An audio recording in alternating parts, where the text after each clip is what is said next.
Hello and welcome back to another episode of Way Back Yesterday. That's Amil on one of the two sides. This is Adi and we are not live. But We we are come a to you real from TV show now. We have two cameras. Yeah, and there's grass around somewhere here. We come to you not live again. We come to you from Mumbai and Amil's in Gurgaon and hopefully he'll be back in Bombay soon and we'll be able to do a physical podcast. Hope everyone's vaccinated. Hope everyone's doing well.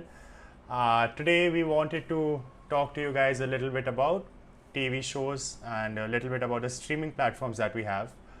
God, there's so many options right now. I think just by guessing it, Amil, how many platforms do you have? 10, 8, 10, I think.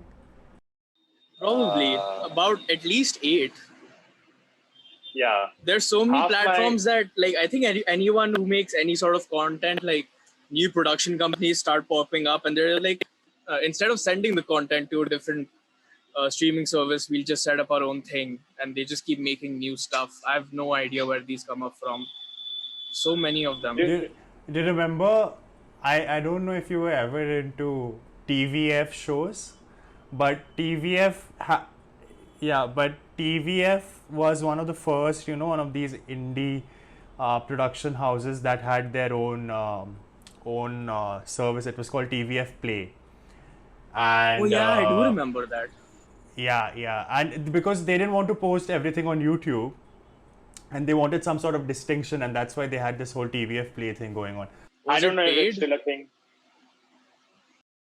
I'm not sure. I don't think it was, but I think the whole experience wasn't as friendly, and TVF didn't have the capital to, sort of go and capture the market. Like if, for example, there's a new show that comes out and they want a whole new streaming service for themselves, that becomes very show specific.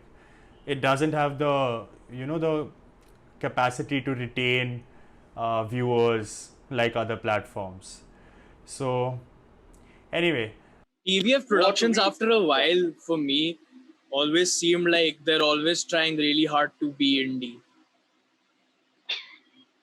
Like, Yeah. what is the most indie thing you can make a movie or TV show about? IIT, bro. Let's make it all black and white. That's Kota Factory. I haven't seen it. Maybe it's no, really. they really did. They just did a whole episode about the whole UPSC thing called Aspirants, and Oh. But they sold it to surprise, Netflix. surprise. No, that's Alma Mater. No, yeah, and I think they sold Panchayat to Netflix, if I'm not wrong. Yeah, Panchayat to Prime. See, like, it's so Yeah. confusing. There are too many of Yeah. them. And that's why No, we so- sort of want to do this to give Yeah. certain solid recommendations that definitely watch this on these apps and just disregard this stuff.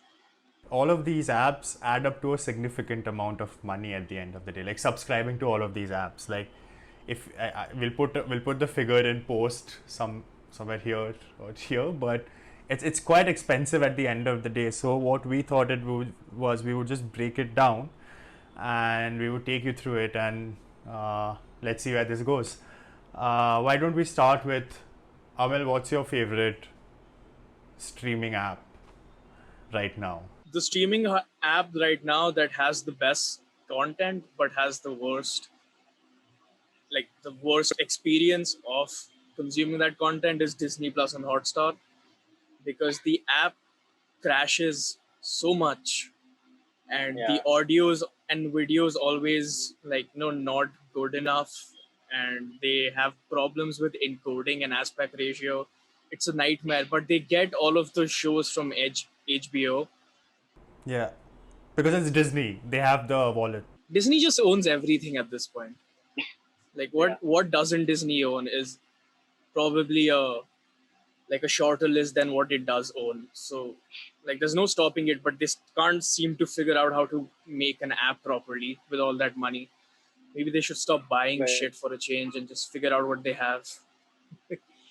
But the shows that I recently watched on watched and rewatched on Disney Plus was the first one was The Leftovers, Yeah. which Yeah. is made by Damon Lindelof, and he made Lost back in the early 2000s, which was a huge sort of success. Everyone's talking about Lost because big mystery.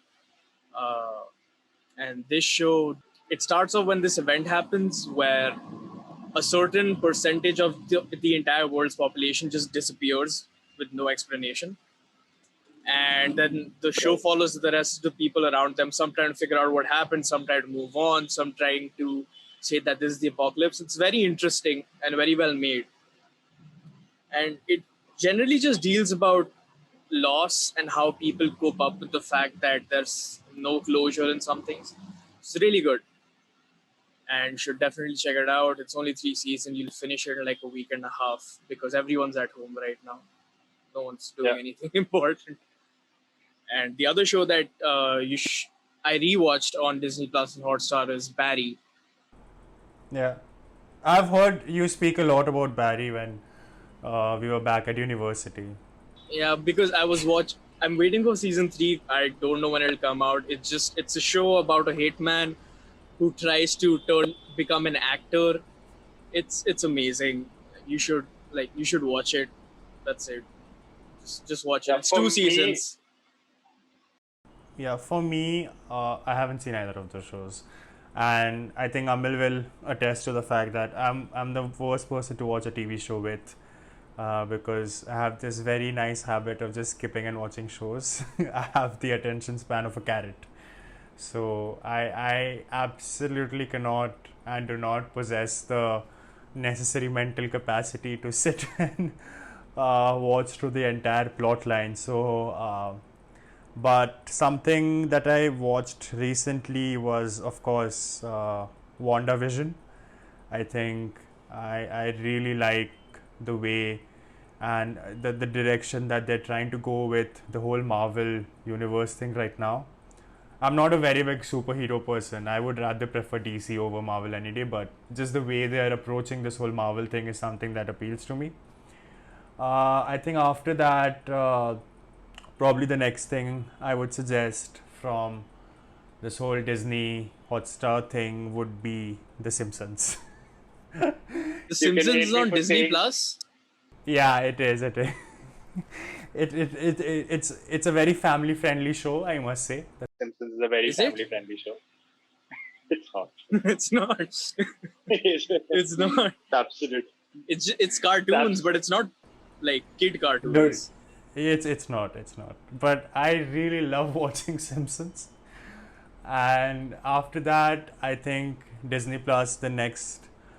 Uh, they just started releasing episodes of Loki, and that was really nice. Yeah, I think Loki. I have a feeling the way they started out with it, I think I'll really enjoy it. So I have subscribed to Disney Plus right now just because of all the Marvel things that they keep dropping, all the Marvel shows and everything that they keep dropping, and also to watch IPL and football sometime. It's just a great. I think it's a great value for money. This whole Disney Plus Hotstar thing. I think among everything that's there, I opened Disney Plus and Hotstar. Fix your app, that's the Disney. one. Wait, I'm going to look into both cameras in case someone's watching. Fix your app, Disney. Fix your app, Disney, or else. Yeah. After that, okay. Let's move on to the next one. What do you think about Alt Balaji? I don't think about old Balaji. Moving on.